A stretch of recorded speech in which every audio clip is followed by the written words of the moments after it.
Long March two যমুনার যে কর্মসূচি, এটা আপাতত এখান থেকে আমরা স্থগিত করে আমরা অবস্থান ধর্মঘটে চলে যাচ্ছি। একটু আগেই আমি এই লং মার্চ টু কর্মসূচি অবস্থানরত শিক্ষকদের মাঝখান থেকে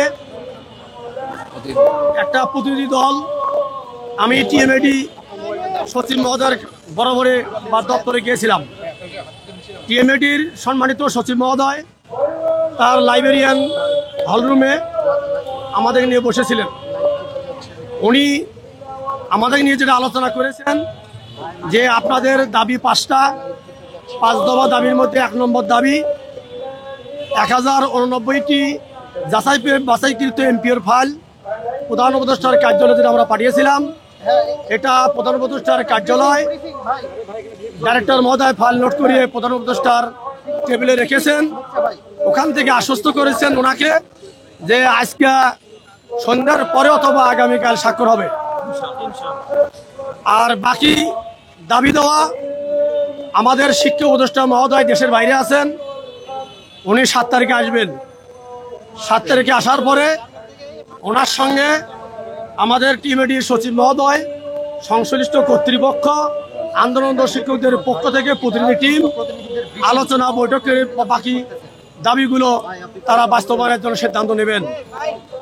এখন আজকের এই আন্দোলনরত শিক্ষকদেরকে আপাতত সচিব মহোদয়ের অনুরোধে আমরা এই লং মার্চ টু আন্দোলন কর্মসূচিতে রাস্তায় যে অবস্থান করতে শিক্ষক ভাইরা, এদেরকে ওনার অনুরোধেই আমাদের কেন্দ্র কমিটির সিদ্ধান্ত মোতাবেক অবস্থান ধর্মঘটের স্থানে আমরা নিয়ে যাওয়ার জন্য আমরা সিদ্ধান্ত নিয়েছি।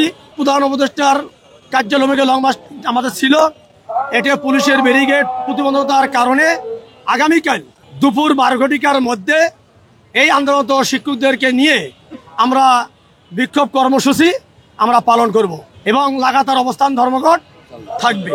লং মার্চ টু যমুনার যে কর্মসূচি, এটা আপাতত এখান থেকে আমরা স্থগিত করে আমরা অবস্থান ধর্মঘটে চলে যাচ্ছি। এখন আমরা অবস্থান ধর্মঘটে আমরা চলে যাব, গিয়েই অবস্থান ধর্মঘট থেকেই আমাদের দাবি দেওয়া আমরা আদায়ের জন্য আন্দোলন আমাদের অব্যাহত থাকবে। এই জাতীয় প্রেস ক্লাবের সামনেই আমরা যেখানে অবস্থান ধর্মঘট করেছিলাম, যেখান থেকে লং মার্চ শুরু করছি, আমরা সেই স্পটেই আমরা যাব, ওখান থেকে আন্দোলন আমরা চালাবো। এই যানবাহন বা জনগণ যে দুর্ভোগ, এটার দায়ভার রাষ্ট্র।